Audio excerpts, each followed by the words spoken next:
Hey guys, welcome back with me again in this channel. On today's tutorial, I'm going to show you how you can remove the view only in Google Sheets.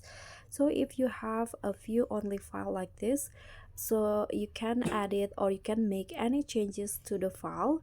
Here is how you can remove it and so that you can edit the file. So click on the three dots icon on the right corner at the top, then click on the share and export.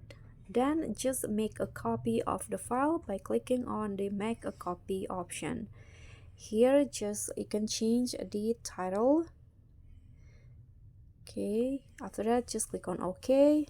Now the file will be copied. Just wait until the process is done. And now the file will be open, the copied version.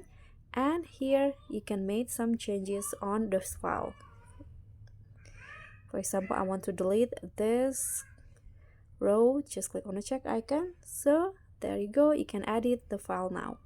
So that's all for me. Thank you so much for watching. Don't forget to like, comment and subscribe, and also click on the thanks. Bye.